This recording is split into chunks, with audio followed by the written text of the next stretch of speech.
Hello and welcome to episode 104 of the Nerds at Large Gaming Podcast. I'm one of your hosts, Darby Holland. I am Jeff Mayo. And we have a pretty awesome show lined up, I think. We missed the week, so we get to talk about Switch Lite, about a week later than everyone else. Isn't that great? We're so timely, Jeff. Yeah, at least there's something that kind of ties into it for a discussion. And there's Overwatch Roll Lock and a bunch of other cool things going on. There was a Witcher trailer this week. There was. A lot of interesting things going on. So we are going to discuss it all. But before we do that, Jeff, have you been playing any video games recently? Yes. In fact, this morning, I completed a game. I bet I can guess what it is. Ahead of time. Yes. Was able to finish it, so that's nice. Nice. And what are your final thoughts? It is a great, jolly little game. Yeah.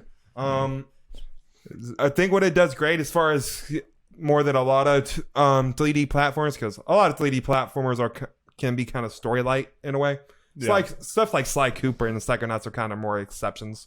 Things for a lot of it. But the worlds kind of build each other as the characters and stuff. Well, I guess mainly the DLC's involved with that. But for example, one of the DLC levels is a cruise ship sailing in the Arctic, and they mention here it's like the SS Unsinkable or something.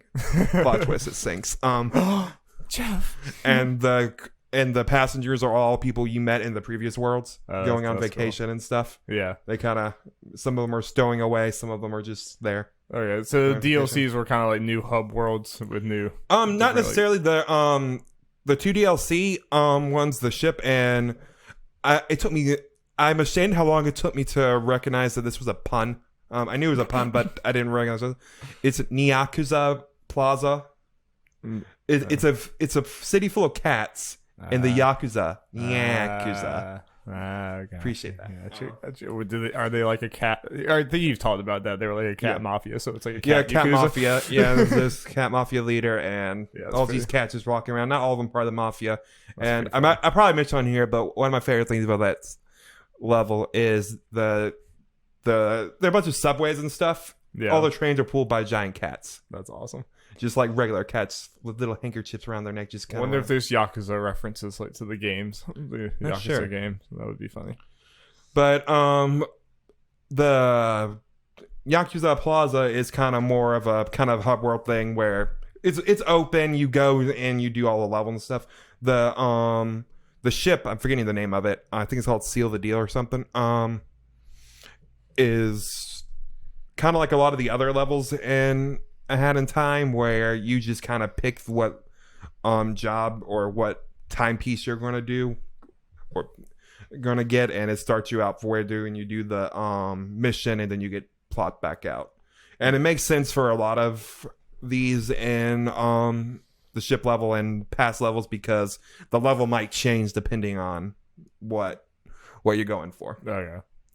For example, the final thing in there, the ship's sinking.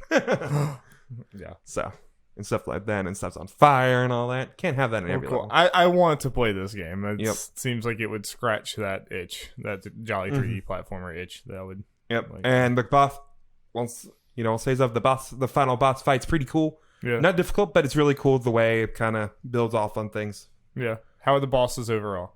Boss is pretty good overall. They're not too difficult or anything. They're not. Some of them aren't the craziest or anything, but they're fun. Yeah. Fun. Yeah. Wacky. Cool. Yeah. Well, Hat in Time. Yeah. I'm definitely interested. It seemed like me and you right now are like going back and playing a lot of older games. I think it was a 2017 game, Darby. We're getting it's all like between Night in the Woods, and I guess Ori stands out as like a 2015 or whatever the heck that was. Yeah. Played Nier this year. Nier. Yeah. I played Persona. Yeah. It's 2017 part 2. It is. Well, Jeff, there's another game that both of us have been playing. We've actually been playing for a few weeks. I think we just never really brought it up in the podcast. I think the main reason because we didn't play it much before, and then last weekend, when we were out of town, we kind of put a lot more time into it. Yeah, that was to the point where we're finally starting to feel competent somewhat in this game. Yeah, we at least know what we're doing. Yes, with each other, and that is Blazblue Central Fiction. It is Blazblue, right? Not Blazblue. I think so. I'm pretty sure it's Blazblue. Blazblue Central Fiction. It's like an anime fighting game. Yep. Where like every single character is basically an anime trope. It seems like it's just kind of intentionally doing that. Yep. And it's a series that we had heard about for a long time, but it's just one of many fighting games that it's like, I bet this is cool, but I just... Yeah, but Darby has PlayStation Now, and it's on there, so we tried it out. And then we actually ended up liking it a bit. So, like, for you, like, I know all three of us kind of, like, the more we played it, the more we liked it. It's very different kind of than a lot of the fighting games that I'm used to. What about this game kind of made you gravitate towards it? Like, is it between all the fighting games you've played and stuff? I think what helps is its Arc system works, and as people know from... I mean, let's face it, more popular Dragon Ball Fighters. We know the animation, graphics, and stuff are awesome from them, so that's definitely a draw. The designs are cool. Obviously, they're a bunch of anime tropes and all that, but they're cool, good designs. Doing good for what they're going for. It was fun that like every single character when we would see their super, there was so many times we would all three be like, "What the hell is going on?" Yeah, some of them are really, really crazy, and also something that really stands out. Each character is really different. The X button on we play on a PlayStation, so the X button on the kind of has like a unique mechanic for every character, and a lot of their other basic attacks kind of go off of this in some way. So that's kind of appealing. The fact that the characters are crazy different and flashy and all that. Yeah, I feel like this versus obviously like. I'm not the biggest fighting game guy, so I've always gravitated to Mortal Kombat and then some to a lesser extent like Soul Calibur. And some of those are a lot more simplistic, or at least they're just friendly to people like me who don't play very much. This one definitely feels a lot more like, as opposed to Mortal Kombat, where there are differences between all the characters, but they all like fall under similar formulas that you can jump in and start doing these things. In Blazblue, it seems like they're not afraid to be like, oh, no, this character just breaks all the rules, as far as like they have this completely different gauge that works in a completely different way. Or like this character is very combo heavy, and this character, it's like she does different magics between different buttons. And there's just like, I don't know, every single character feels like you said, it's completely different to a point that's kind of like, this is not a game you want to be a jack of all trades in, probably. Yeah. Which, has its pros and cons. Which is, this would probably never be like the fighting game that I gravitate to the most, but it is pretty cool, because I feel like once you like, the more you play it, there's a lot more you can do in the long run in this game versus a lot of other fighting games, even if it takes you a while to get there. Because we played for a while before we knew what was going on, and a lot of things we still don't understand. Yeah, well, a lot I had to do. We did do the tutorial for hours, but I was like, "What is going on?" Then we just like, "Okay, this is making a lot more sense." Yeah, which I will say, all the menus and stuff, and the tutorials and a lot of things in that game are just very wordy and just kind of annoying to get through, but which definitely makes it a little harder too. But yeah, I like it a lot. It makes me very excited for a potential Persona 5 Arena. Yeah. Or just anything else that Arc System Works does, if it's a property that I care about more. Well, based on Evo stuff, we're probably getting some announcement there, because they have by far the least amount of entrants, but they have a Sunday primetime spot. Yeah. People are assuming because big announcements. I mean, Arc System Works has been around for a while, but it definitely feels like suddenly the last 2 years they are like one of the biggest names in fighting games now. And it kind of seems like they're just churning out stuff, and they're kind of on top of it. The world right now, for sure. I mean, obviously Fighters is the biggest thing, but Cross Tag Battle seems to be doing very well too. And like you said, prime times, they have two games at Evo. Three. Understay Night or whatever. Oh yeah, I always forget about that one. Yeah, 3 which games is in Cross Tag Battle. That's a lot. Yep. And yeah, we'll hear more from them at Evo. I'm curious to see if it's like a new game. It's probably just going to be Cross Tag DLC. Yeah, probably the last Fighters character confirmed. Yeah, I would expect both of those. Though I did, I don't think it was officially confirmed, but they kind of did something to the disappointment of a bunch of Evo viewers. The schedule might have leaked for Evo. Soul Calibur might be on its lonesome on Friday night, which probably not great for it. Yeah. Then Understay Night, Dragon Ball Fighters, and Sam Show in that order. I like Sam Show. Yeah. I'm just reading it a lot and people saying it, I dig it. Are on Saturday. And they originally the Sunday games were Blazblue, Tekken, Street Fighter, and Smash. They moved Mortal Kombat apparently to Sunday. So now there are 5 games. People are not happy about that because Evo gets done very late, especially if you're European, even to the US. The last game with a whole nother game, and the order came out. Blazblue's starting the day. That's no surprise there. Then apparently Mortal Kombat. Smash is in the very middle of the day. Yeah. Then Street Fighter, and then Tekken is closing out. And Tekken fans aren't happy. So yeah, because it's like we're going to be playing Tekken at 3 a.m. Here we go. Pretty much. And yeah, Smash fans are happy because they wanted it to close and all that. And then some people who aren't Smash fans wanted to close so they didn't have to watch it. Yeah. For viewership, it seems like Smash should close. I'm curious why Smash wasn't. Because then you lose Smash viewers after that. Yeah, but maybe it's because they didn't want to have Smash going at 4 a.m. when no one's going to be watching it. They want Smash to be at a time where more people can watch it at once. My very optimistic, I'm hoping point of view is Nintendo wanted that because they have an announcement going on. That would be amazing. Yeah, I mean, it does seem like Nintendo is a lot more involved with this Evo than they've ever been in the past. I mean, so there's a chance. I mean, there's a chance that Nintendo was part of that. We want to be in a more primetime spot. Yeah. And at this point, whatever Smash and Nintendo wants, Evo's going to do because it's just it is Evo as far as their money making. And if there's a significant announcement, they want to have new Smash character or Smash anything alongside announcement next to Evo's name. Yeah, I hope it's not just an announcement of a direct. I got a feeling that's probably what it's gonna be, but I'll take whatever. I mean, that would be the type of thing. It's cool, but we know. We have to have the announcement sometime in the next few months. Yep. Because we're running out of time for these characters. I'll take a confirmation so I can be okay, let's go. Fans sit down. Yeah. But it'd be a lot more hype, if Sly Cooper is announced during. Sly Cooper, the one character everyone's is expecting. Obviously, it's obviously itching for. Yeah, Nintendo All-Star Sly Cooper. They're actually gonna bring over the entire PlayStation All-Stars roster into Smash Bros. Same graphics, moveset, and everything. Yeah, just copy it straight over. they even have their supers and everything. Oh, nice. Yeah. 3 Final Smashes. 3 Final Smashes. It's crazy.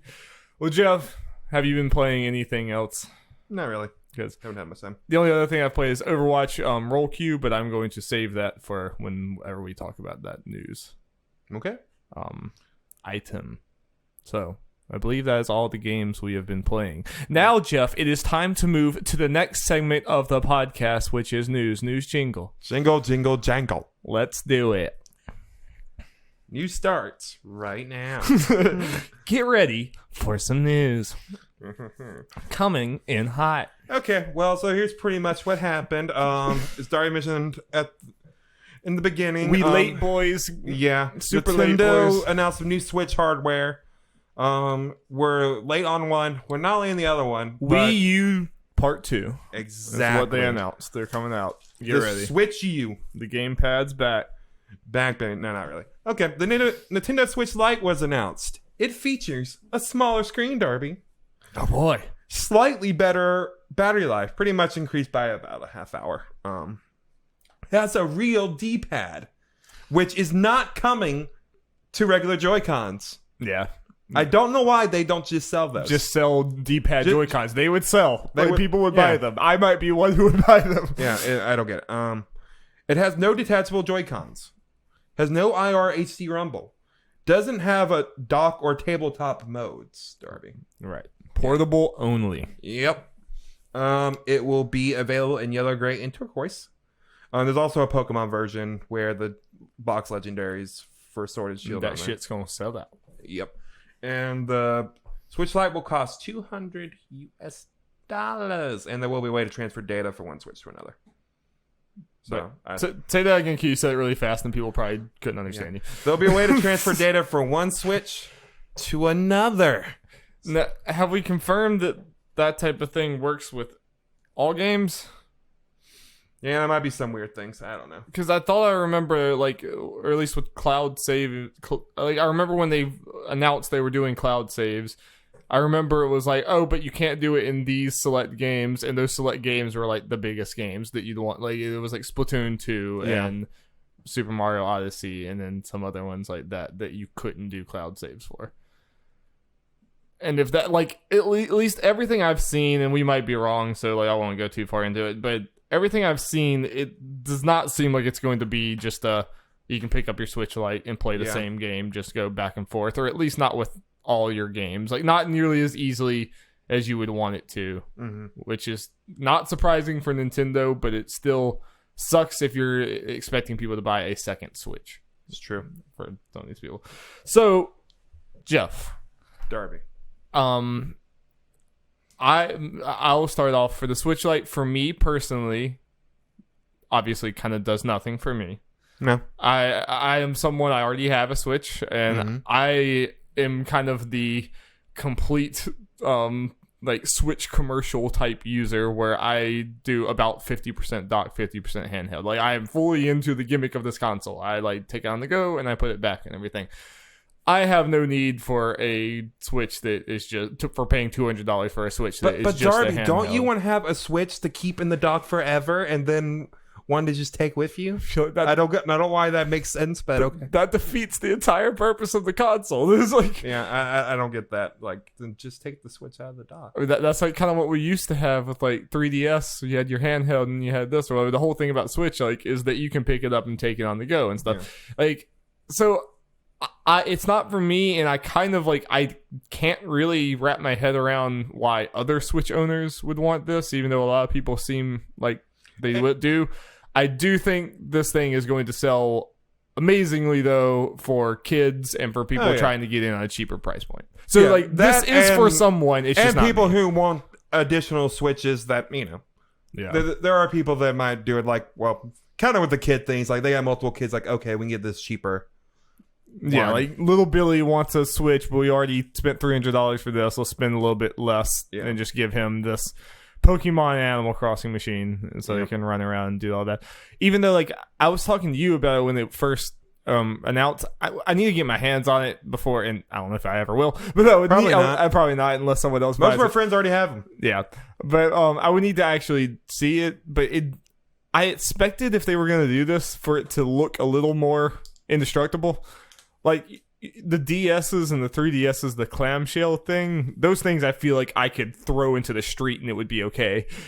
The Switch Lite didn't look that much different than a Switch to me as far as, like, durability, which is one thing that I thought they would be going for. Because, like, I thought this needs to be something I can hand to a little kid who's going to take horrible care of it and it still end up okay. But to me, that still looked like a piece of technology that they could scratch and destroy and, tear up. Yeah.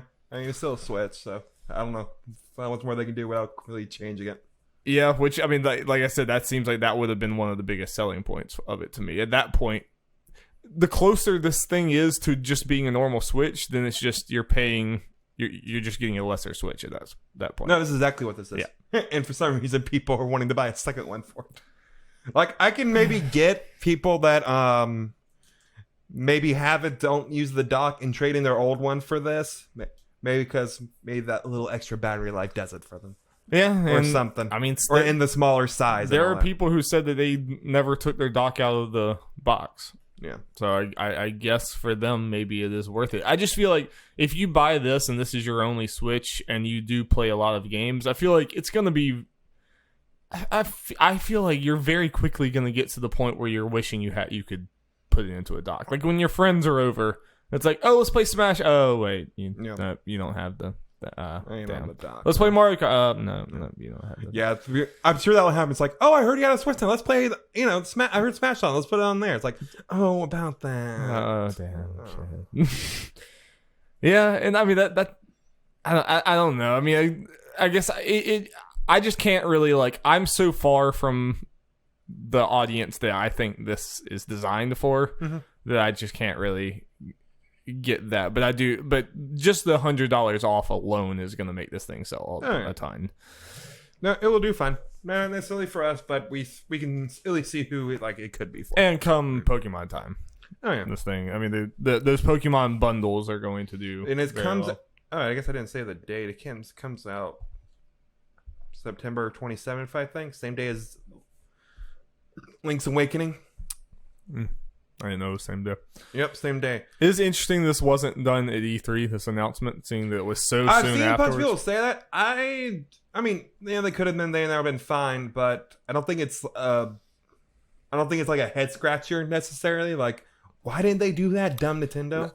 No, I'm not saying they're dumb. It's just like, because since it wasn't at E3, I just figured we weren't going to hear about this until October or something. But it was 4 weeks after E3. It was just a little, strange. But I think it was, they wanted to focus on games. Yeah. They have a short presentation. They could have shoved this into it. But, I mean, I don't care. I personally don't give a shit because I'm not buying this thing anyway. But it's just, I just want honestly, the only thing I'm like, maybe it could have been E3 was to show it off. I mean, so people get hands on. Actually see the thing. Yeah. Announcing it is whatever. No. Only not much difference. But that wasn't all the Switch hardware news we got in the last 2 weeks. There will be an updated regular Switch model. And what does it update, you ask, Darby? Oh, sorry. What does it update, Jeff?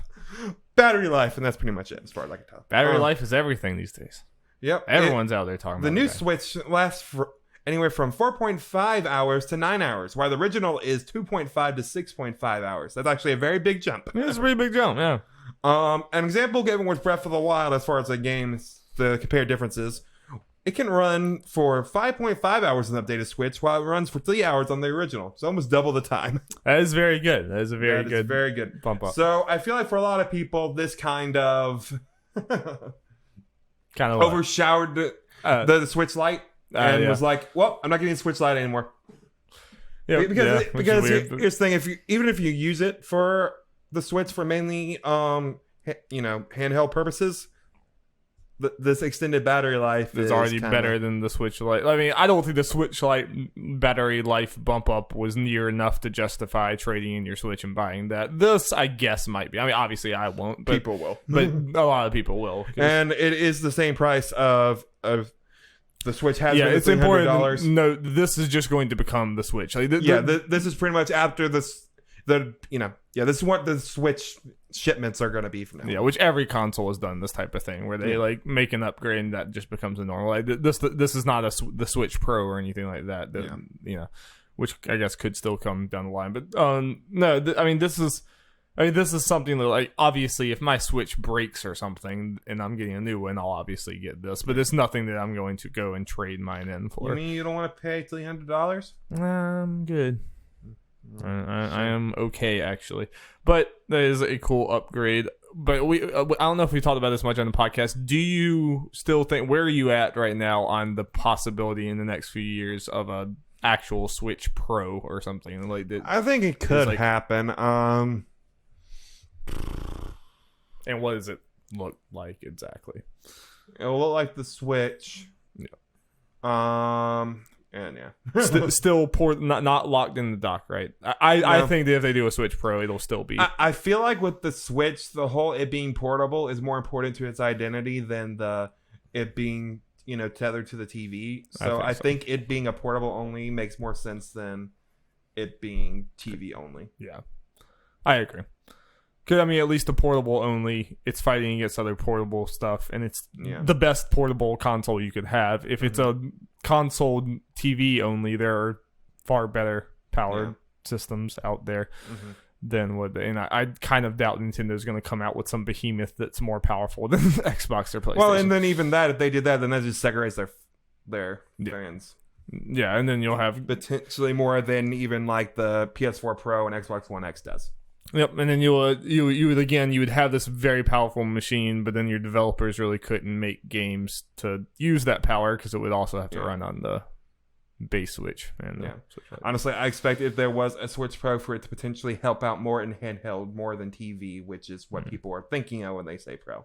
Yeah. What I expect the Switch Pro to potentially do is make sure games actually keep a lot of the textures from TV mode and keep up the frame rate. Right, yeah. I'm looking at using no Blade. I love that I played a good bit of it on handheld, but yeah, it was a lot worse. Yeah, it was a good bit worse. Yeah. Especially textures and all that. Yeah, and that I can see it happening too, because that difference is probably going to get more and more noticeable as we go on and make bigger and bigger games. Like Metroid Prime 4 might be something that's like, oof, in handheld mode. Like, this looks a lot worse. You know? Well, so I guess those Switch hardware rumors were true, because it was a while ago they mentioned pretty much the Switch Lite, a handheld only one, coming out this year, and also a Switch that's catered more to hardcore gamers. That was pretty much the extent of what was said, and the extra battery life does that. People just assumed it meant they assumed it was like a whole nother Switch, but it's a little bit more of a smaller thing. Yeah, I mean, none of this is that surprising, but it is still... I think it just means Switch is going to continue its sales dominance for at least until the new things come out. Yeah, and I mean, continue going up. I can see the Switch Lite kind of giving... Because Switch has been selling really well, but obviously slightly under their projections, just because they had very lofty projections, especially last year. I feel like this will probably help a lot. Do you think that they'll put them together, or do you think they'll have like Switch sales and Switch Lite sales when Nintendo puts out those things? Wait, what do you mean exactly? Like, like when they have their like sales reports and stuff. I think what it will have, I think what they're gonna do is they'll probably, I can't remember how they normally do it. We'll probably get Switch Lite sales by itself, but they will put it all together sales, because that's a bigger number and that just looks better. Yeah. Because it's still a Switch. Were the new 3DS sales different than the 3DS sales?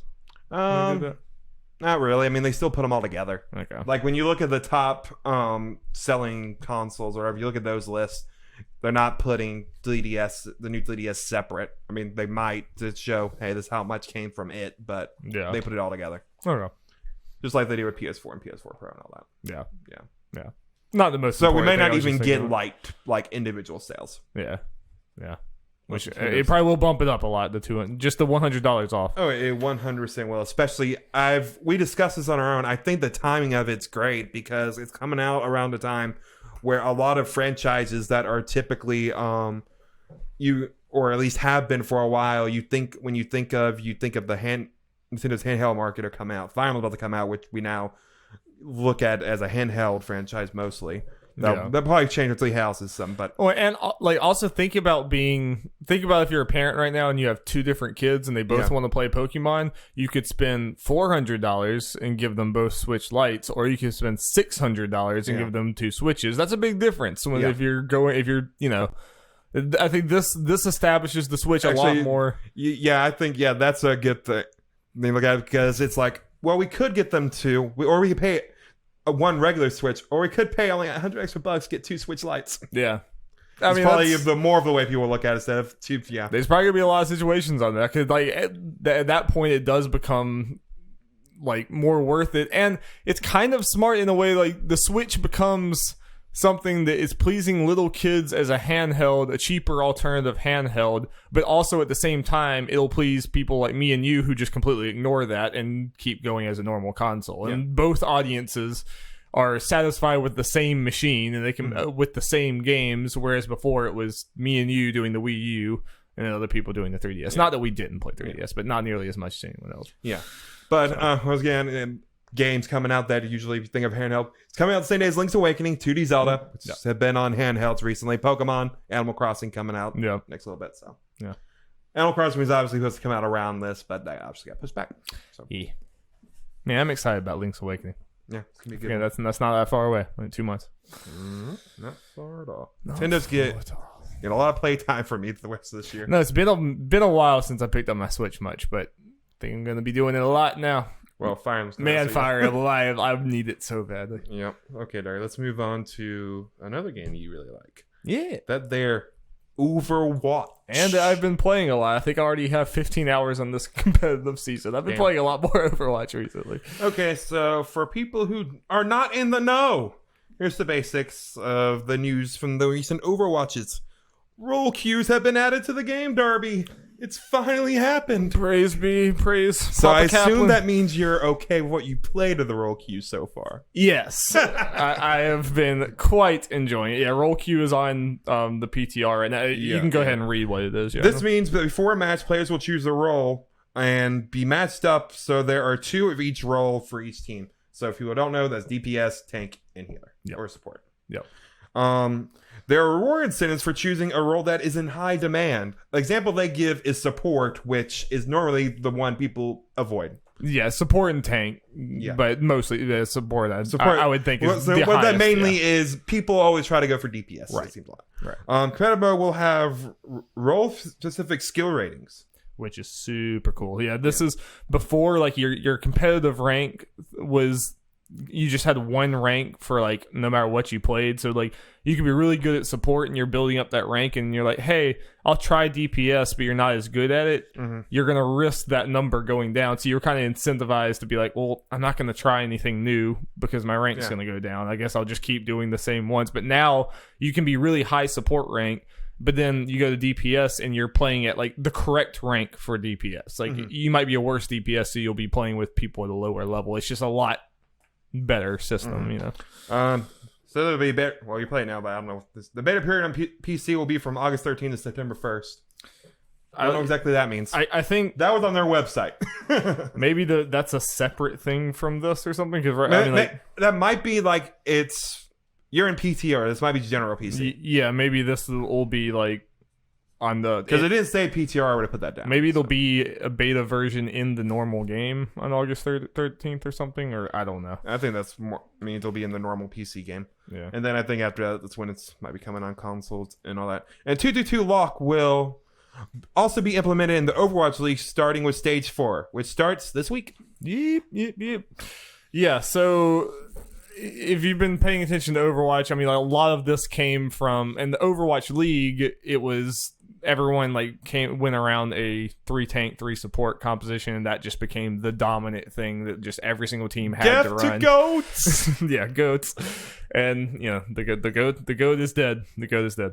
So that just became really boring to watch. And then also, if you play like any Overwatch just at all, you know that like you roll the dice and you have about a 50% chance of just you go in there and like everyone like gets 4 DPS and then I'm the only healer, we have no tank, and it's like, all right, well, we lost. It's just a shitty feeling because it's like, I mean, like Overwatch is so much about having the right team composition. That's like everything in Overwatch. And and I kind of hate it for those people too, because a bunch of people will be teamed up and there'll be a lot of people like, I'm a support one trick. I am not that good at anything else. I'm good at a few support heroes. And it sucks when you get in there and it's like, I know I need to go this other class, but I suck at it. And if you go that class and suck, people are mad at you. If you don't go that class, people are still mad at you because that's what you needed. It was just bad. Yeah. And there is definitely a worry about this like hampering creativity with you can't have like weird comps outside of 222. And I was on this podcast like a few months ago saying that I didn't think this should happen, but I've played a whole lot more Overwatch since then, and I really do think it's the right way to go. I think there's still like, when you know everyone's locked to this, I actually think there's going to be more creativity just because you'll see, you know, their comp and you'll be able to, like, you'll know they're running these 2 DPS, so we need a counter with these other ones. Whereas when you could choose anything, it just became a lot more of, oh, we need to mirror exactly what they're doing. Yeah, so here's the thing about the whole creativity thing, which I get it in concept, but in Overwatch, it doesn't work. For like when there were no character limitations, like you could pick as many of one character you want. Wasn't there a thing where it's 2 Tracers, 2 Winstons, 2 Lucios or something? Was like common, at least some maps or something. So that's just someone finding one thing that works and everyone copying that. Same thing with goats. Like, yeah, you can argue, you know, this 222 thing limits creativity, but without it, people are just using one thing and that's it, and no one's really being creative because they're stuck with this one thing. You might get the odd match where people are using someone else now. I mean, I know Sombra has kind of been used a little more, but yeah, it was like slowly changing. And this last stage was the first time that like people running a DPS comp against goats actually like won the stage. The dragons won the stage, but until then, like I think the first 2 stages of Overwatch, there six characters completely dominated the playtime. Like if you look at the playtime of just those 6 goats characters, and then the drop off after that was just absurd. It was every single match was the same 6 characters. I think, especially for Overwatch League in particular, I think this will actually, like you said, make people be more creative because they can. And now the new meta, at least for a little while until. So odds are someone will find something that is the new meta. And that's it. Like, and this will be kind of a fun Wild West territory right now where everyone's trying people to can mess around with things, seeing what groups of 2s for each thing works. And also the other thing is, the bigger this game gets and the more heroes they put into this game, the harder it is to balance. And then when anyone can have any sort of composition, it makes it 10 times harder for Blizzard. But now that they know that it's role locked at 222, it'll make it so much easier for them, so they can keep adding heroes, and like it's a lot more manageable. They've been teasing a new hero. Forgot his name already. Sigma from Mega Man. Yeah, Sigma from Mega Man. It's going to Overwatch. You heard finally a guest character. But yeah, also they had some they patched some characters. One character in particular got hit with the Nerf hammer more than anyone else. Are you talking about Brig? Yeah. Like, I looked at her and it's like, she's like a completely different character. Yeah, which she kind of had to be because, I mean, especially on the pro level, Brig was kind of designed for 3-3 almost. Like, she was just worked best as the third healer. And honestly, if she just stayed the same, then she would just probably never be used. Yeah. But it is weird when you read the patch notes. It almost seems like, they just like they eviscerated her. Like I thought she was just gonna change a lot, which she did. But they also like bumped down so much. Like the shield going from 500, which was kind of ridiculous, but to 200. That's a huge drop off. But she does a lot more passive healing. But then I think her healing to herself is halved. Yep. So she's just like a lot more of a squishy support now. Yeah. Which is kind of weird. You think of her as like a tank. I kind of feel like she's going to go through like 2 or 3 more changes before they really figure out what Brig is going to be now. I feel like she's going to be one they're going to have to kind of tweak a lot. So, a question, because will this patch with the Brig updates be in the Overwatch League? I don't think so. Okay. Just the 2-2 lock. Just the 2-2 lock. I'm not 100% sure on that, but I don't think so. I think that they're still playing on the...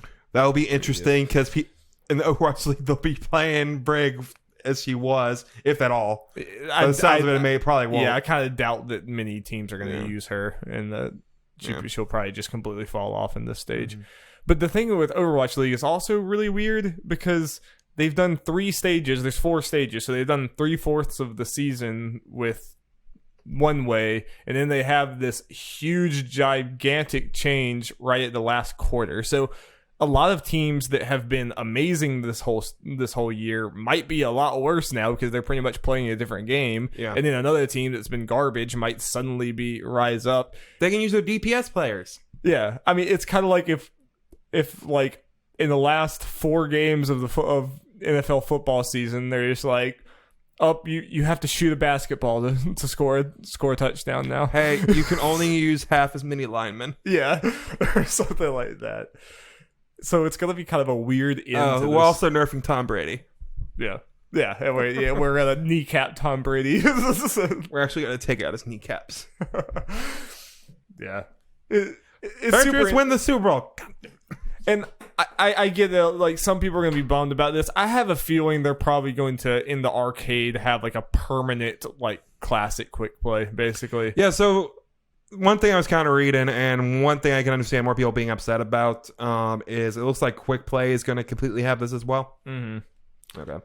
Yeah, I mean, like, I think this needs to be pervasive because, I mean, there's a lot of people that don't like to play competitive, which I understand. It's just kind of people are a lot more on edge, and it's just a lot more, serious. A lot of people just like to play quick play, but those same people have the problems with like it's even worse in quick play with people just not choosing the right comp and everything like that. So I think it needs to be in both, but I think the compromise is in the arcade. You know, they have the different modes switch out every week. I think they need to just have a permanent mode in the arcade that is normal, like the free for all thing. I think that would be a decent compromise, and I think there would be enough people who want to play that to keep that going. Yeah. Honestly, I'd be kind of like, if they don't do that, make that a permanent option. I agree. Like, okay, I get competitive and Overwatch League needed this in particular, but now you're kind of just quickly changing how everyone can play, and people like doing some goofy stuff and all that. Yeah. So if they want to do that in quick play and have fun and do that, make it a mode that, obviously have it in a quick play where it's locked and everything, but have the option. If you made me guess, I would guess that it's going to be a thing in arcade, but I don't think it'll be locked like permanent in there, even though I think it should be. Like, they have a no limits mode that's like the old Overwatch where everyone can choose, but that's just one of the rotating. It's not always that is lame. There. Yeah, I think it should always be in there. I mean, part of the problem is they have to keep queues ready for all these different games, which I know is hard, but I would sacrifice one of those other ones just to have that one in there for people whenever they want it. Yeah. And the only other thing I'll say before, and then we can move on, is from the brief things I've tried, I've really only queued for support and DPS so far. And there's definitely a big worry about the DPS queue being forever because most people are wanting to do DPS.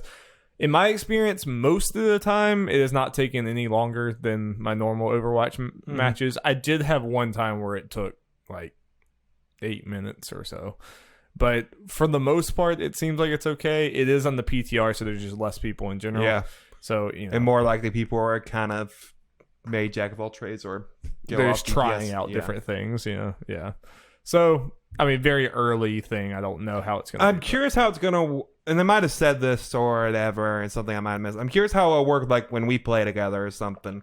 Will it be when we group up, when we become a group or whatever, will we individually do it, and we got to try to find people who are locked into the last 2 spots for us? No, when me and Alex played in PTR, we would just be in a group, and then whenever like Alex would choose for us to go into a match, then me and him would both choose our different things and choose which role we want, and it matches you up with other people. Yeah. So like, I think it would just be like, if we had a group, you would choose, we would all choose our different things. We couldn't choose more. Is that what you were asking? Pretty much, yeah. Yeah. That you choose it before you go into the match, and then it'll. I just want to make sure. I'm sure that, I mean, that's an obvious thing that I'm sure they would have to have planned, but yeah. Just want to see, because I didn't see an exact thing for it. Yeah, no. I mean, obviously, if we were in a group together, we couldn't 3 choose DPS or something like that. Obviously, and luckily, the whole delete DPS thing wouldn't happen with us. Yeah. Nope. Unless you, Alex, and Olivia all want to play particular DPS characters. Like, I have to play this character right now. That would be a very rare thing. Yep. And if they really wanted to play DPS, I'd be like, okay, I'll go play Mercy, as I do 95% of the time. Yeah. So, yeah. Also, Mora. Have you seen Mora now? Like, she can dodge out of literally everything. It's kind of stupid. No, it's one of those things. I was reading the past notes and read her phasing thing. It's like, it's one of those things like, is that as busted as I'm thinking it could potentially be? Am I not understanding things? Then I saw people reading stuff online about it. I was like, oh, okay, I was right. Yep. It's probably not going to last long. Yeah. Enjoy it while you can, plebs. Enjoy it while you can. All right, Jeffrey, let's move on. Yep. Maybe it's good that the current patch isn't going to be in Overwatch League. They might see a lot more. I don't know. Maybe they can find a way. But it's like stupid. Even sleep darts. Like, she gets slept and then she can dodge out of it. That makes no sense. It's like really stupid. Yeah, that's going to be fixed. Really stupid. Darby, there was a new Witcher Netflix series trailer. There was, Jeffrey. All the Comic-Con stuff, Darby. I know, so much. I was just like, Doom Patrol Season 2 announced, guys. We did it. And Young Justice. Young Justice Season 4 already announced. We did it. We did it. We did it. Shut it down. And Titan's coming out in September. early September. We did it. Like a new seasons of it. Yeah, they had announced the date. We knew it was coming this year, but it's coming a lot sooner than I thought. I was like, yes, Nice. And all them Marvel movies. all them are. Thor, Love and Thunder, Thunder. Jeff. Love and Thunder. What a name. And I can't remember Doctor Strange. Something in the multiverse. Multiverse of Madness or something like that. Or I think multiverse is the last word. Madness. I know it has Madness and Multiverse. Okay, yeah. They have some like It's gonna be a horror movie. 80s ass names in here. Love. Yeah. Anyway, We should do a separate video. We should get Will and talk about all that. we absolutely should. There's definitely enough to talk about the future of the MCU. It's exciting. But right now, Witcher. I'm interested to see what you think. I actually thought this was a pretty good trailer. Oh, I thought it was awesome. I was really pleasantly surprised. Like the production value and just everything I was looking at. I was like, this looks like a Henry Cavill looks dope. Oh yeah, I was like, this looks like Game of Thrones. No, yeah. And when I showed the monster at the end, I'm like, this looks good. Yes. I've seen some people trying like, oh, it looks very low budget or something. Are you kidding? What me? are we talking about here? No, it looks great. Obviously, we don't know if it's going to be good or anything, but I think it looks really well. Henry Cavill looks great, especially what they were doing with his eyes throughout. Yeah, looks dope. None of I would say like just I've read the first 4 books or three and a half books or something like that. Nobody looks like they do in my head, but not in a bad way. They still look good. Like they look fine. Yeah, here's the thing. It's just like it's Game of Thrones, for example. Everyone is much uglier than in the book than they are in the show. Tyrion's supposed to be hideous. Yeah. So yeah, that looks very good. The budget seems to be what it would need to be. Yeah. It definitely like I'm wondering if that trailer definitely seems way more like this is a narrative thing, like kind of like the normal books, like 100%. less of the monster of the week type thing that I was thinking it might be. There still might be elements of that. Oh, I mean that's fine. Yeah. Well, I always preferred the monster. Like they have the short stories in the Witcher books. Those are monster of the week. I always preferred them over the narrative stuff, but we'll see how they do it. I mean, Oh yeah, I didn't know how much Henry Cavill's into it. I read something from him. He did an interview, I guess at Comic-Con. He said he played for Richard Lee multiple times. Nice. So he seems to be into it. So it's always a good sign. Yeah. That's really cool. I'm glad they're not shy. Like I'm glad like people like him aren't shying away from talking about the games too. Yeah. Even though I did read some things, unfortunately, it's like there's some kind of weird legal things, so they can't use game specific stuff in here easily or something. Yeah, which I mean they kind of wouldn't be anyway. This is something, but I mean the game uses the book, so it's I don't think that's that much of a loss. But no, I'm still like we don't completely know yet, but as far as a first look, I think that was definitely the hype meter's definitely going up. Yep, good to hear. Sure. I was curious what you were gonna think about it. Oh yeah, I was really impressed. I showed my mom the trailer. I was like, this seems like something she'd like. There's only one thing. Someone pointed out, someone said that, like, it was just someone online. There was some character they said was supposed to be Trish. And I was like, or Triss. I don't know why I put an H in there. And it's like, she looks wrong. She looks completely wrong. But in what way, Darby? She's just, like, the hair looks wrong. The face looks wrong. Everything just does not look like I saw someone mention Triss that. At all. Doesn't she change her appearance or something? That's a spoiler. I don't know anything about that really. Okay, I saw something about that. I mean, I haven't finished all the books though, so I don't know. But yeah, I saw some people like they might be some kind of like they're starting very early or something. There'll be some flashback elements because it looks like they're kind of. This is me just reading internet comments. They're introducing pretty much Ciri and Triss's origins at the same time. Oh yeah. I mean, yeah, she's in those earlier books and stuff, so I would have to imagine she's in it. I don't know if the character they were pointing out actually is her or not, but we'll see. Yep.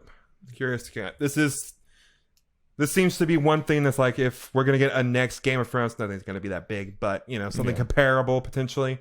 This is probably it. Like this is something I'll probably tell my parents. Like, hey, try this. I showed my mom the trailer when I was like, hey, because I saw the trailer happen at work, so I was like, oh, I gotta wait till I watch it. So like when I got home, I was like, hey mom, come watch this. Might be something you do. She was into it. Yeah, which it'll be a weird thing. That would be like, oh, my parents know Witcher lore now. This is weird. Yeah, no, I think this definitely has. I think Game of Thrones set up people to be into this kind of stuff in a mainstream way, even though this Witcher, from everything I've seen, leans more into the magic and that kind of stuff than Game of Thrones does. Yeah. But it kind of set people up to do that more than I think. Yeah, and it still is like it's not like it leans into magic, but like not as much as like Lord of the Rings. There's still definitely like a political element and then a like magic element, and they kind of like coincide. It's like Game of Thrones, just dialed up more when it comes to the magic, obviously. Yeah. Game of Thrones, I think, setting people up to be accepting and be into it. No, this probably would not have the budget it has if Game of Thrones had not happened, and this might not have happened on Netflix. This definitely was is kind of building off of Game of Thrones. I think Netflix wanted to put that budget in because there is fear for them, because I think I saw stuff their income or whatever, it's down revenue for like the first time in years. And they're losing like friends in the office and stuff, and completely different stuff, but people will unsubscribe for that, so they need something, and it's supposed to come out this year, so losing the office might kill Netflix, Jeff. Not even kidding that much. So they need something to try to keep people in, and this could be something to do that, just like people kept their HBO subscription. I am this is the most excited I've let myself be for this. And especially like Ginny and Wolfie, like my sister and brother-in-law, are super into Witcher, so have they seen it? Be cool to watch. I guess they've seen it. I sent the trailer to my sister. She's not responding. No. Rude. So yeah. I'm sure one either is good or bad. We will watch it and we will do a spoiler. And maybe if it's really good, maybe it'll incentivize you more to start getting back into Witcher 3. Yeah. Sorry, it's not happening. Probably anytime soon. I know. It's just next year in general, Darby. You see that lineup of games? I'm aware. Maybe this, like, Christmas. There you go. Yeah, we'll see. Yeah, light on big things, so that might be a good time, Darby. I'll try to save some stuff. Okay, moving on. Let's talk about Stadia, Darby. I know how much you love Stadia. Number one Stadia fan here. Yep. Move aside, Greg Miller. Yep, this comes from Oscar Diaz from GameSpot. Google Stadia launches in just a few months, but there remain some questions about exactly how it will work, what role it's looking to serve. In an attempt to clarify people's questions, Stadia's product director, Andriy Dornichev, held a Reddit Q&A which he sought to distance the platform from comparison to Netflix, which has often been cited by some. Quote, to be clear, Stadia is not Netflix for games, like some people have mentioned. A close comparison would be like Xbox Live Gold or PlayStation Plus. Pro subscribers get 4K such ATR streaming, 5.1 sound, exclusive discounts, and access to some free games. Roughly one free game per month, give or take. Starting with Destiny 2. Yay! Yo, but what if it was, though? That's... All right, prediction time. Stadia year 2 or 3, it becomes that. May become more like kind of that. a desperation thing. So, yeah, here's the thing. We kind of knew that this was, it. You know, what he was saying was the truth at this point. Just because we, obviously been following this stuff. But in some ways, they've been marketing it like a Netflix, so it's weird. Yeah. They talk about it, but then when they show stuff, it's like, no, you're more that. But at least they're saying it now, I guess. It's been very, like, kind of unclear when they're like, yeah, pay for the subscription service, but then, like, don't really... And then, like, after the presentation, they're like, oh, yeah, by the way, here, there's not really that much going on with it. It's really just for, like, 4K gaming and stuff that most people can't do. You'll get... The free game you're going to get is one that's already free to play. Yeah, for right now. Yeah. But at least they get the expansions. Yeah. I got to be honest, so I'm going to make a joke out of it. No, yeah. Can't be deceiving. No, yeah. It's still one of those things that I think that it would be smarter if it was that, and like I think it's telling that everyone immediately thought that was that the service was going to be like a Netflix for games. It's telling because that's probably what people want. Yeah, and like people like me and you would be a lot more willing to potentially try it if that was the case. And it's a weird spot because they keep on talking about like exclusive stuff, and we saw only one exclusive game from the Tequila Works where it may actually not be exclusive. That might actually come to other things later. I saw. Do we don't know for sure. Yeah, I saw some interviews sound like that it might come to other things. It's like, oh, so the one exclusive you announced might not be exclusive. Cool. Yeah. Okay. Stadia is such just like, I think Stadia is the biggest chance in gaming right now for me, you, and everyone else who talks on podcasts every week to either look really smart or really, really freaking stupid in a year or two from now when we come back and listen to it. Because either this thing is taken off and it's a huge, huge deal, and we look back and we think we're idiots, or or it just dies when we call it. I do still see it being successful at some point, but here's the thing: the problem, me and you and a lot of other people have, aren't necessarily what it is. It's with their marketing and how they're showing off all that. And as I've said 1,000 times, put in a download option, and I'm doing this. I am buying Stadia games. Yeah, I will say. Peace, our problems, peace, Steam, or Epic the general Store. idea, and we, like you just said, this will be a big thing. This is the future. This might not be a now thing, and also the way that they're marketing it / what they're actually doing if it's it doesn't help their case right now. Yeah, like you said, with the no download options, why not? It would just solve so many problems. Even if your service was completely terrible, I would probably still buy it on it because it's hey, they might fix it at some point. And until then, here I am downloading games and feeling fine. Yeah. Yep, it's dumb. Okay, let's move on, Darby, to something that is also dumb. Rude, Jeff. Marvel's Avengers, and what I mean Avengers is dumb. Yes, but Jeff. Have you seen Captain America's outfit? It's dumb.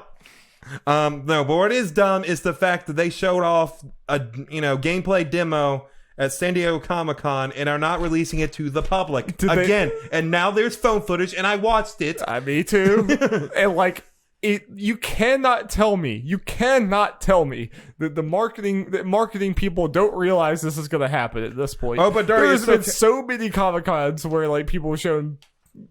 People tried to keep it under wraps at Comic-Con, and then everyone ends up seeing shitty cell phone footage, and that's everyone's first impression of the game. The sheer amount of times that's happened is just staggering. I can't imagine that. How has this not come up? Well, Darby, the good news is the demo will officially be released a week after Gamescom to the public, as far as us being able to view it, kind of like with Cyberpunk. And I think that's about the time Cyberpunk's also coming out. So that'll be a big podcast. Yeah, but I just don't get this from their perspective, because then you just get kind of dragged through the mud for several weeks until you showed this.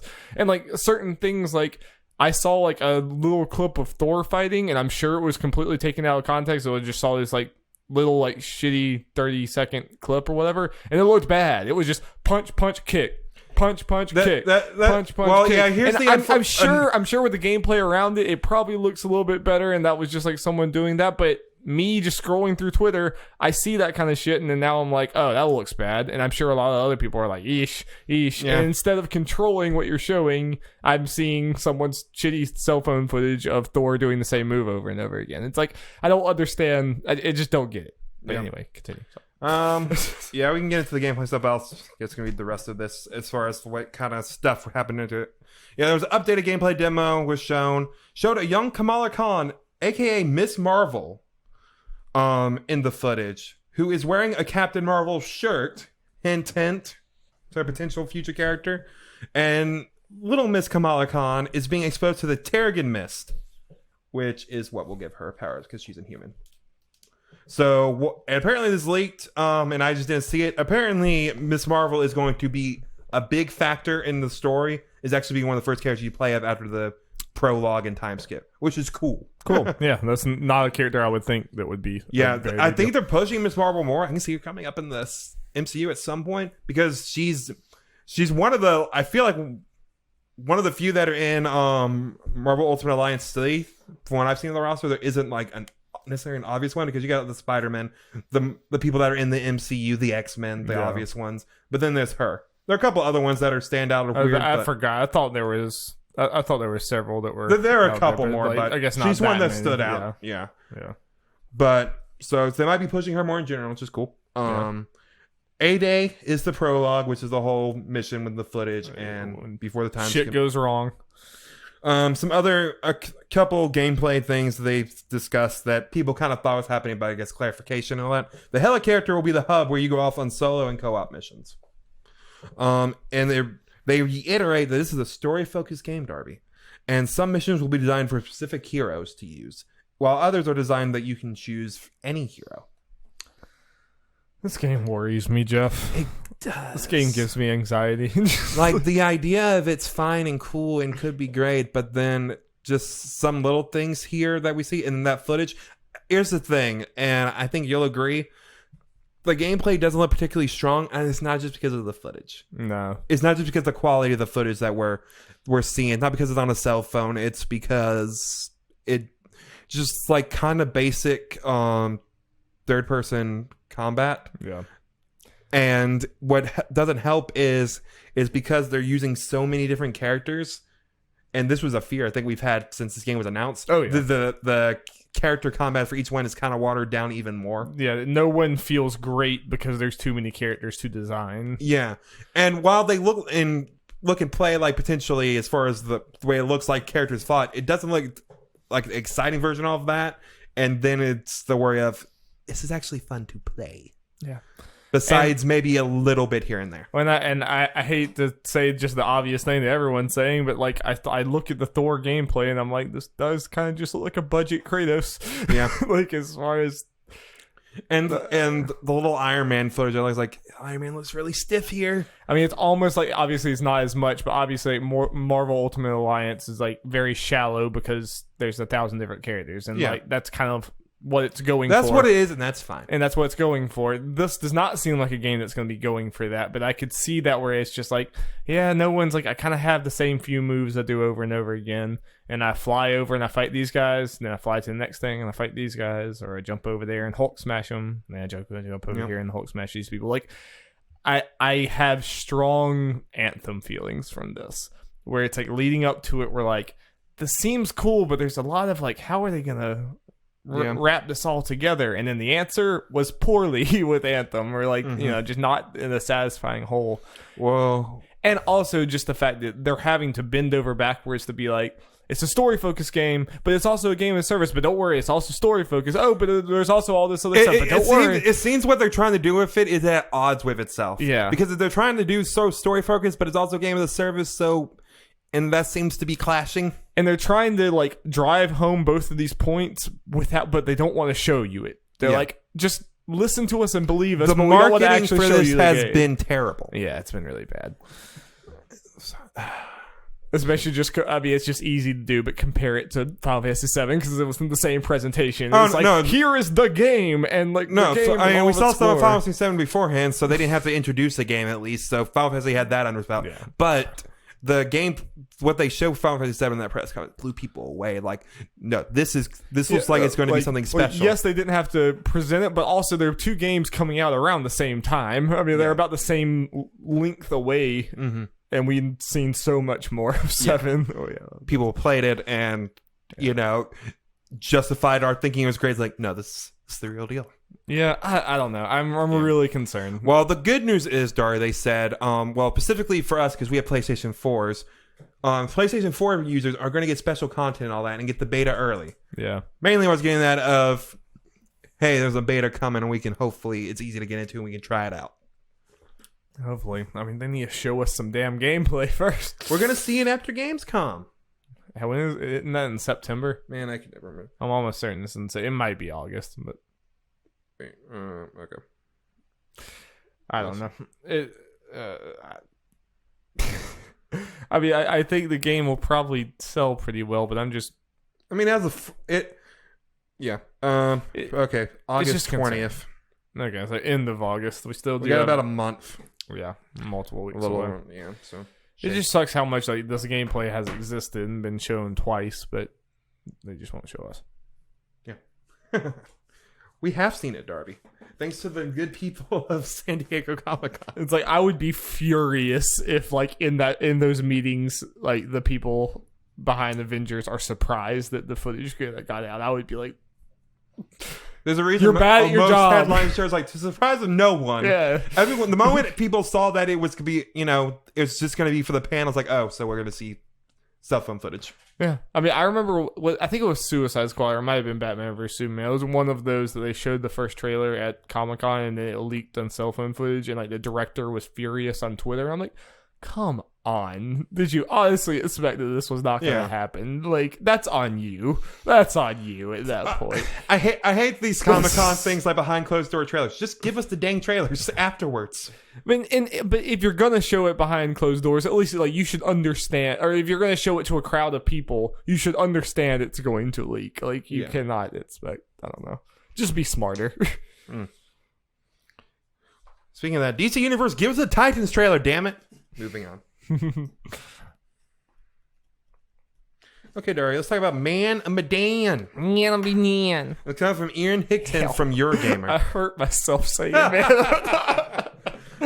Speaking of, well, Medan, we're a month away from this game.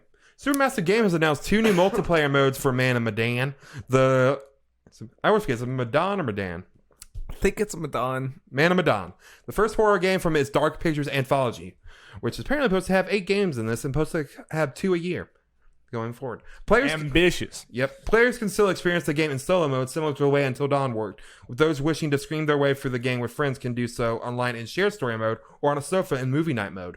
Shared story mode allows 2 players to experience the story side by side in online co-op. Each player is given control of a different character, and at certain points in the game, the story will branch off, giving each player a different perspective of the events. Movie Night mode is the pass-the-pad local co-op mode for up to 5 players. At the start of each game, players assign themselves a character, or multiple characters if fewer than 5 people are playing, and then the game will tell you when it's each person's go. At the end of each chapter, the game dishes out awards to each player to give them some fun reflections on how they played. Awards can range from something simple like who was the fastest on QTEs or who was the slowest at making decisions, to something more sinister like did their action get someone killed? I think this stuff sounds pretty cool. Just very ambitious and could feel, I don't know, like there's a chance of this not going great. Here's based on these things, I think this stuff will hopefully work better than the cell phone thing and Hidden Agenda. The movie night mode. I have no doubt that'll work fine. Oh yeah, because it is just passing the controller around like we did with Until Dawn, but with some added stats at the end, which are fun. Right. It's more built for it. Whereas like that was the way. It's just a couple little things like, hey, it's this so and so's person turn. Oh, by the way, here's how people did at the end of each chapter. That will be. That's awesome. And I mean, like they've even talked about a long time ago. Like they saw that a lot of people were playing like that in Until Dawn. So this is definitely a reaction to that. So like that kind of puts me more at ease because I feel like that's kind of hard to fuck up. Like I feel like that's going to work. That's going to be good. The only thing that would potentially be fucked up, they could fuck up with this if the stats weren't that fun or interesting or something. That's the most that could happen. Yeah, but I mean, even then, it's like as long as the story is interesting and we're doing all of that, like even if that, it's like whatever. Yeah. The mode itself, nothing can go wrong with it. It's depending how good the game is. The shared story thing seems like I've heard people talk about it, like Greg and Andrew, kind of funny, who played it, and like they were talking about how like one of them would see one side of a scene, the other would see a different side. So there was like, I think Greg was talking to like some people on a boat and Andrew was down in the water. And then when she came up, like Andrea didn't know what was going on, whereas Greg did. And I think that's interesting. You could do a lot of cool things with that, where it's like different people know like less or more depending on where they were or their choices and everything.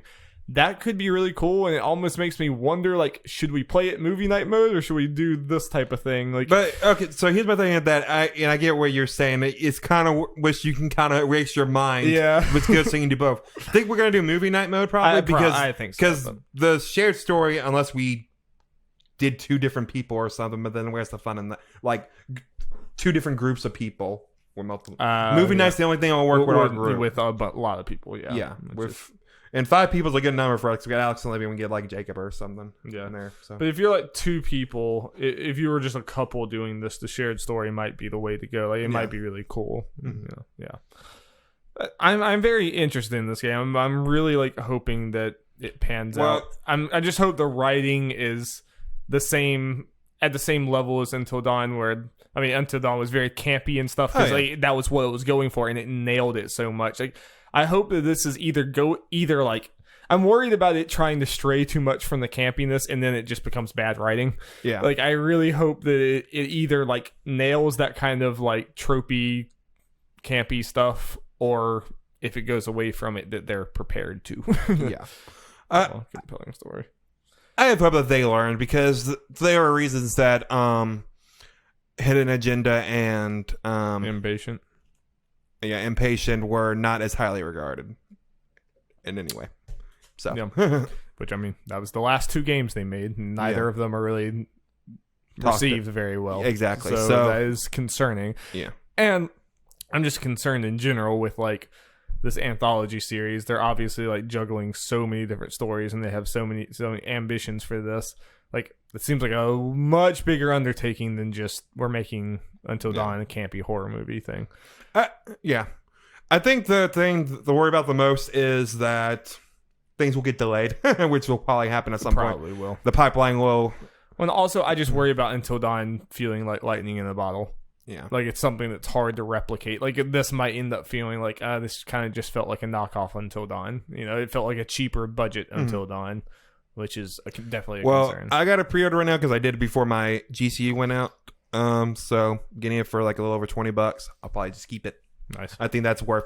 I think it'll be at least a fun thing for us to all do. And if it sucks, then we know to probably not get the next ones. That's the way I'm looking at it. This is their shot. Yeah. This is their last chance. That's at least as far as me and I'm going. interested to see how this goes because like Until Dawn became pretty huge. Like it was just word of mouth. Ended up selling a bunch. I feel like this is a lot harder to sell where it's like, oh, it's going to be like 8 different games, but they're smaller, but they're all like, are just like any random person. Are they going to keep up with all of these games? You know, like, I don't know. It's a lot harder than just Until Dawn. Luckily, since it's an anthology series, you don't necessarily have to keep up. Yeah. You just kind of have they had anything where you can buy like a pass for the entire anthology series? No, I think because the last one of the plan was not going to come out for like 3 or 4 years. So because it's supposed to be 2 a year. So makes sense.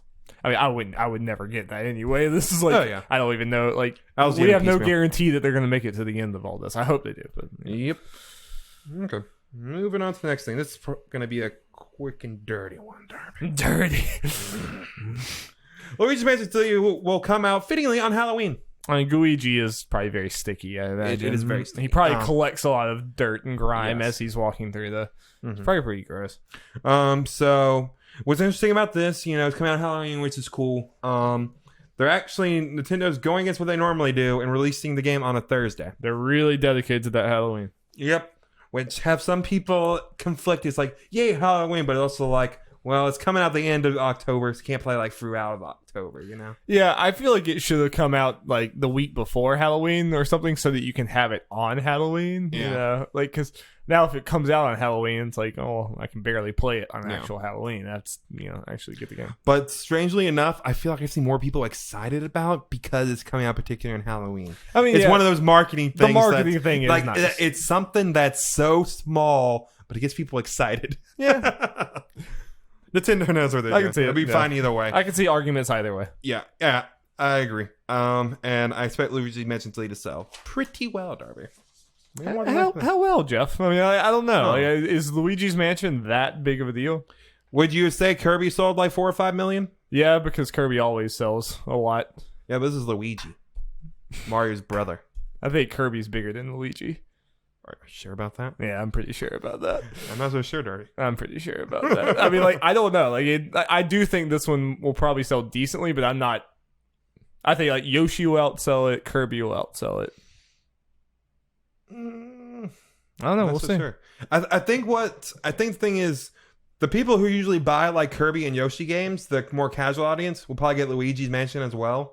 And then Luigi Mansion is also capturing the heart of the more quote unquote hardcore like people more in our circles. Yeah, I just see Luigi's Mansion as being a critically beloved thing, but not a huge commercial success. Like I'd see it being a decent commercial success, and maybe I hope I'm wrong, but I think it'll do well, Darby. We shall see.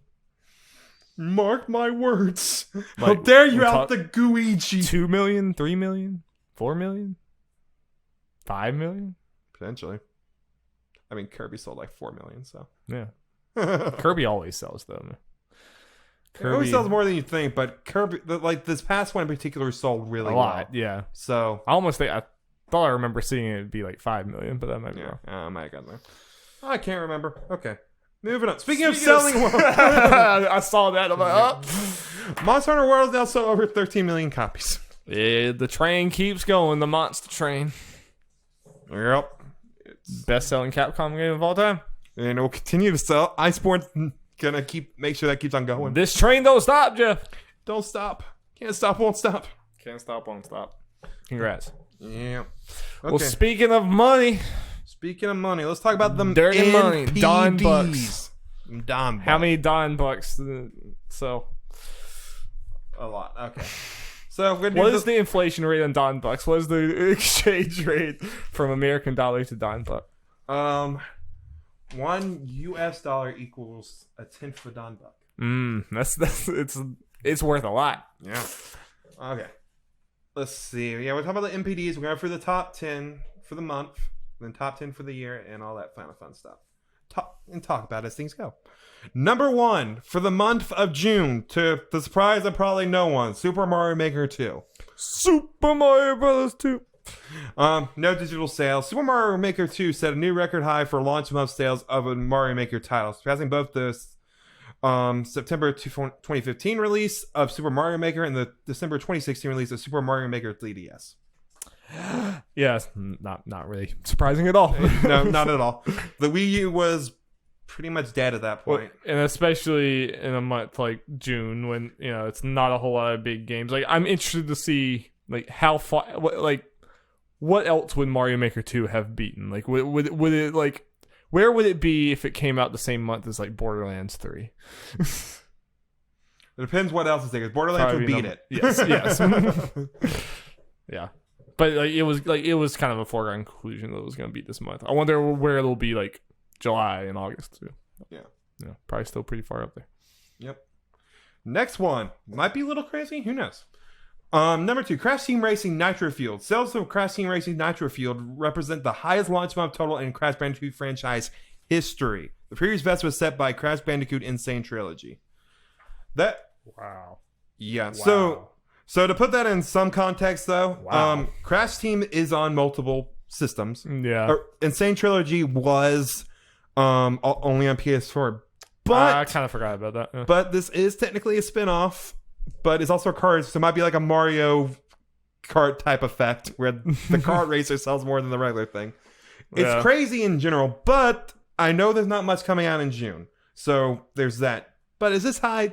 It's $40. No, yeah. And this is revenue based. No, I mean, Crash Team Racing was something that was like, there was a chance it just didn't happen. I mean, it's a spin-off racing game that got a remaster or remake. Like that's not really something that happens very often. I mean, like, the Crash Insane Trilogy kind of made sense. This was more of I really hope for you guys that it does, but like, this was not a guaranteed thing. I think it became a guarantee after we saw a little bit after we saw them crash sales. Like, you're doing this. They probably are doing this. You're going to get that money. But I mean, there was also a chance that there's like, oh, we're just going to put these resources into a new Crash game instead of bringing back this. But then why not both? These seem like very good sales. I did kind of forget about the PS4 thing, so that is something. But the fact that it's even up there, I mean, like the launch sales for the Insane Trilogy, I think was awesome. It's also the thing you got to think about. The Insane Trilogy is over like 10 million or something crazy like that. Yeah. So they've had to. I'm not saying this will necessarily get that high. It probably won't, but I expect it's multiple million easy. Yeah, at this pace, it's going to be multiple million, which is a very big thing for a Crash racing game. So Crash is back. We're getting a new Crash game. Crash could be in Smash. This is as good a time as any to bring Crash back just because of the legacy of it. And Crash is arguably at the peak. Lock it in, Jeff. Lock it in. Resident Evil and Crash. Those are the last two. I'm fine. I hope I said that the other week because that is my prediction now. I'm pretty sure that's what we said after we talked about it. It's like, I'm fine with that. Oh, yeah, that would be awesome. Number 3, Mortal Kombat 11. That train don't stop. Train don't stop, Darby. Lifetime sales of Mortal Kombat 11 have now surpassed Mortal Kombat 2011. So many 11s. Yeah, placing Mortal Kombat 11 third in franchise history, trailing only Mortal Kombat X and Mortal Kombat 3. It'll beat them. It will probably beat them. It'll beat them. Yeah, easily. Actually, well, I don't want to say that for 3. It will be X. It will be X. It will be X. It's one of those things about old games. Some of them sell a lot higher than you might think. The fact that 3 is above X kind of makes me think that 3 must just be absurd. Is 3 above X? It said it's trailing Like, only X X and 3. Doesn't necessarily mean it's that order. I just figured it was that order, but I'm not 100% sure. I don't You know. might be right. I don't know. I was just There's no way to looking tell at- based off that. No one knows. No one knows, Jeff. There's No one there's could no way to know. possibly know. We don't have the technology, Jeff. We don't. Okay, number 4, Grand Theft Auto 5. God. Oh. Come on, it's June, my dude. It's Yeah. gonna be up there. But Darby, there's no Red Dead Redemption in this top 10. It makes I me sad. know. I've already seen so many people say, well, Red Dead Redemption really was just a flash in the pan, wasn't it? I saw that was said our friend as well. Makes me sad. Yeah. Number 5, Minecraft. No digital on PS4 and Xbox One. That's the craziest thing. Wow. Yeah. That's a weird one. I saw the 3 little stars next to him. I'm like, what the hell does that mean? 3 stars? 3 stars. Number 6, Super Smash Brothers Ultimate, baby. Woohoo. No digital sales. Still selling hotcakes, Darby. It's great. Yeah. Good feeling. Number 7, Marvel's Spider-Man. I'm interested. Has Spider-Man been in the top 10 like recently? I don't remember seeing it up here. Might have been like a odd month or so. Like, I wonder if there was a sale or something. There was a massive place. Okay. It also helped God of War, but it's in the 11 through 20 range. Mm-hmm. Spider-Man is the best-selling superhero game in the U.S. now, beating Arkham City, which was its main competitor. Oh. Well, actually, Lego games, you think, sell surprisingly well. Yeah, those are superhero games. Yep, those are superhero games. Yep. Number 8, NBA 2K19. Number 9, Mario Kart 8, no digital sales. Mario Kart 8 still selling. Yeah. Number 10, Days Gone. Days Gone still doing it. Still very impressive. Kind of not really surprisingly, Days Gone to be one of those games that's selling very well and to the general public is well received. Yeah. Not as much critically. Well, Yep. It's just one of those things that is not everything. that is 100% not everything. Now moving on to the top 10 games of the year. Number 1, Mortal Kombat 11. Not surprised. It's going to stay up there a while. What's going to beat it? The first game that has a chance is Borderlands. Yeah, I agree. If not Borderlands, I can't see. Call of Duty. Call of Duty is the only one Yeah. that I can think of. Man, it would be so sweet if Mortal Kombat 11 beats Call of Duty. Here's the thing. I would potentially have said Ghost Breakpoint or whatever the hell it's called. Yeah. But the Division 2's not even beating Kingdom Hearts right now. Yeah. So. Yeah. Which maybe that's just more impressive for Kingdom Hearts than anything, but either way, yeah. Yeah. Number 2, Kingdom Hearts 3, baby. Hey! Kingdom Hearts 3 is the best-selling game in Kingdom Hearts franchise history. Not surprising. Makes me happy. Certainly not. Brings joy to my heart. Number 3, Tom Clancy The Division 2. I think it's no PC digital sales with that. Not surprising. Honestly, it's the only surprising thing is not number 1 or something, or at least, as I said, above Kingdom Hearts. It was the chosen one, the Ubisoft game, to be number 1. Shame. For half the year. Number 4, which in some ways surprises me, just because I never see in the top 20 really, besides like the first time. Yeah. Anthem. Yeah, I guess it just probably is just consistent enough, even though it's underperforming. It's just like I think it's that good like first month sales, and then that too. It's dead because the word of mouth is just so terrible. Number 5, was it number 1 in February? Yes, All right. 100%. Jump Force number 2, baby. And then Jump Force has consistently been on the top 20, but Anthem hasn't. That's a bad time. Resident Evil 2 2019 at number 5. Nice. Can't wait to play that game. Mm-hmm. Number 6, Super Smash Bros. Ultimate. Let's go, baby. Ultimate is probably going to pass Resident Evil 2. Probably, because it keys on selling. Days Gone might. I'm curious if Smash Bros. Will be there by the end of the year. In the top 10? Yeah. I think so. I think so. It even is at the bottom because, like you said, I think it's going to pass Resident Evil 2 at some point at the very least. And the more people that buy Switches, they're almost all of them are going to buy Smash. I think Smash is just going to be a consistent seller every year, every month. I think it's going to keep on going. Feels good. Number 7, Days Gone. Days Gone selling well. Good for it. Yeah. Number 8, Red Dead Redemption. Too low. Yeah. Too low. Yeah. Too low, someone would say. But the thing for that, I don't want to say Resident Evil. Red Dead Redemption 2 sales definitely kind of gone down. Yeah. Doesn't have the legs that we might have thought. It's depressing. Yep. Number 9, MLB 19 The Show. That's surprising. Yep. Number 10, Call of Duty Black Ops 4. Yep. Going back to Red Dead, this makes me sad. We're getting more to the people kind of instead of Flash in the Pan. People are like, Red Dead isn't that good, huh? We're doing the Breath of the Wild thing where people are like, oh, so everyone was just full of bullshit, right? They don't really want that good. Fuck those people. It was, no matter what y'all say. It's the best-selling hardware for June. It's the best-selling hardware for revenue and units sold this year. And it's the only console showing year-on-year growth. Yeah. So, not surprising that Switch is the best one. The thing that's, the best signs of this is that it's sold better in June of this year than last year. Yeah, that is good. Yeah. Yeah, at this point with the Switch's success so far, it would kind of be a bad sign if it was below, because PlayStation and Xbox are both at the end of their console generations, whereas Switch is kind of just getting started. Well, I mean, a little more than just getting started, but only for using. I mean, it's outpacing a lot of consoles, so it's not like, oh, it's obviously doing the best. No, it's just doing well and really good in general. Yeah. Yep. All right, Jeff. Well, hey, it is time. It's time to put the sorting hat on. In Hufflepuff. In less than a week, Jeffrey, we are gonna have Fire Emblem 3 Houses in our lives. Man, I haven't been this excited for a game in quite some time. I don't even know what the last game I was this excited for was. Man, I need it in my veins right now. I would probably kill you if I could just get it right now. Don't. I mean, Reggie and Bowser combined into one holy being has not come to me and told me to kill you for a copy yet. So now, when you say Reggie and Bowser, you mean Doug Bowser or Bowser? Yes. Okay.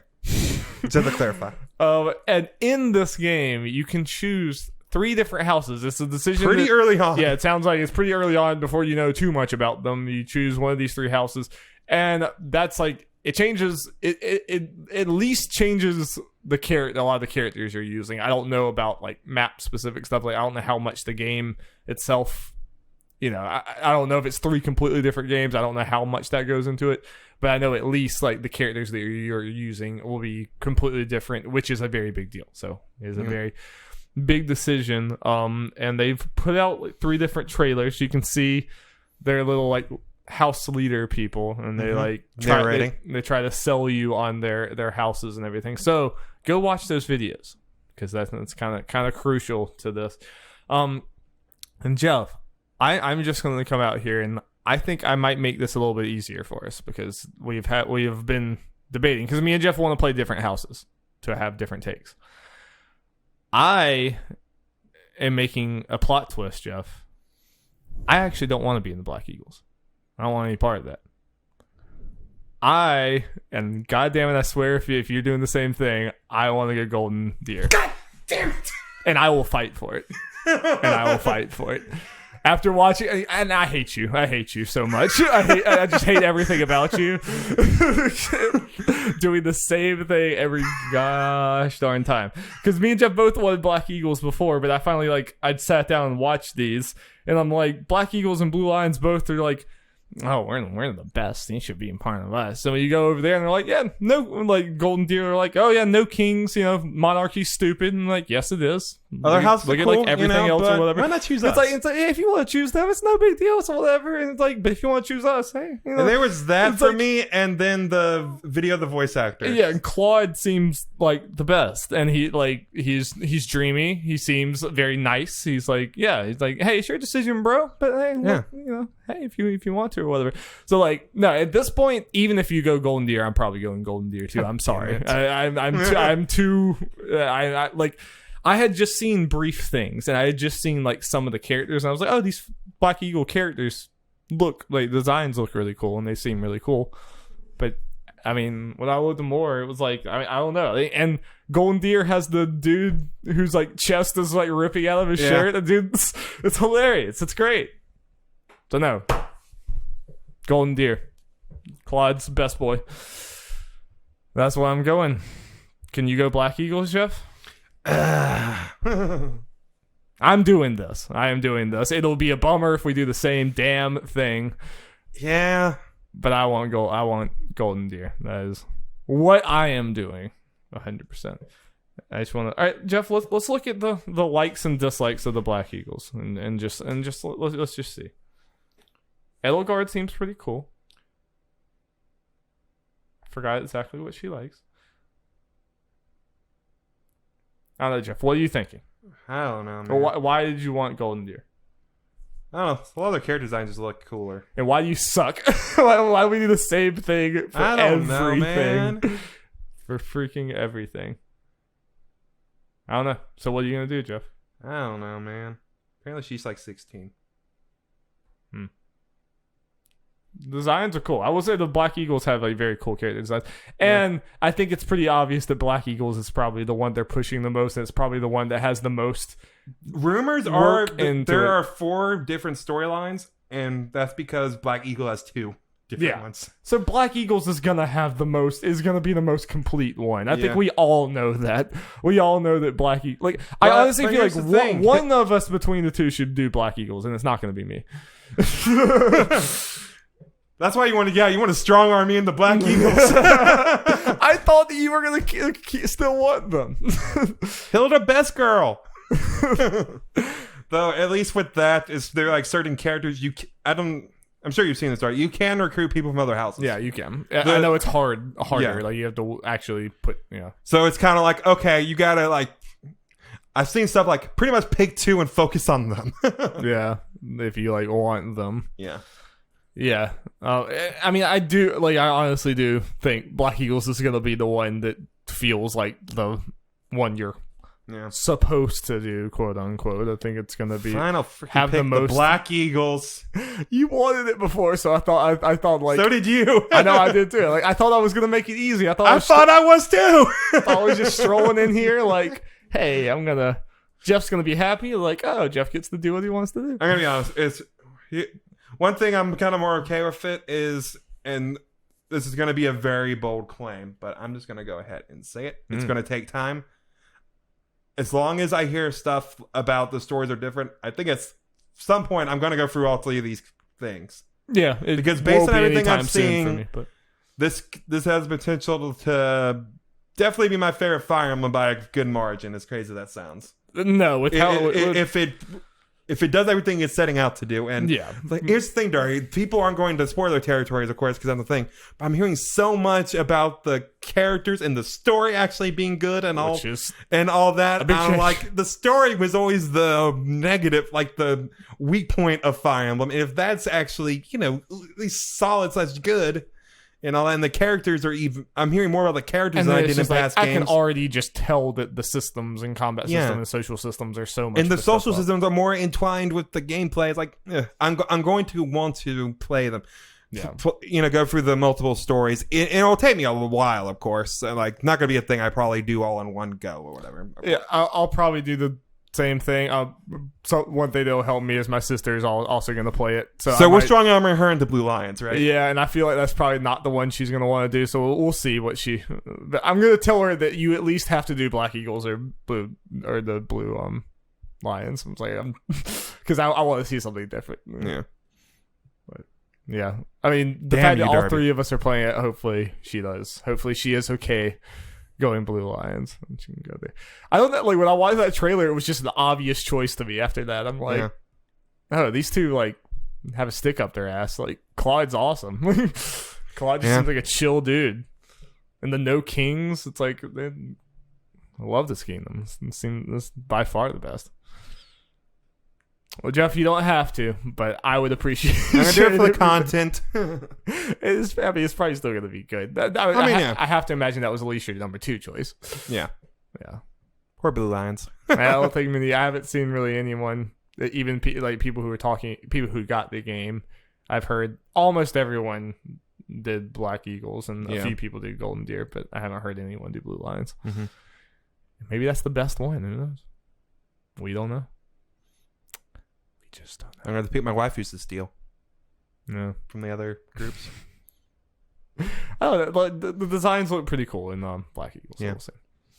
Yeah, I haven't really seen like how many how many characters exclusive are there per house? Are there some characters that you get no matter what? or is it like just a complete? I haven't heard different, anything like, about suite? that, like, as far as Okay. characters you get no matter what. Okay, so it's, I mean, because I've only seen a handful in each house, but that's probably just because those are the ones they're showing. Yeah. Like, I wonder Maybe how big it teachers, is. the other teachers. Yeah, maybe. Yeah, that's about it. Because when I think back on like Radiant Dawn and stuff, like that was a massive list of characters. Like maybe these will be smaller because there's 3 different ones and they have to have a full set for all 3. But there has to be enough characters for you to lose some and still be able to keep going in the game and theoretically still. I have heard stuff about recruiting characters besides the outside of the house. the stealing ones from the other houses. So Yeah. Cool. Man, I want this game so bad. soon, Darby. Oh, I need this game. Well, anyone else playing that is going to play Fire Emblem, let us know what house you're choosing and why it's the best one.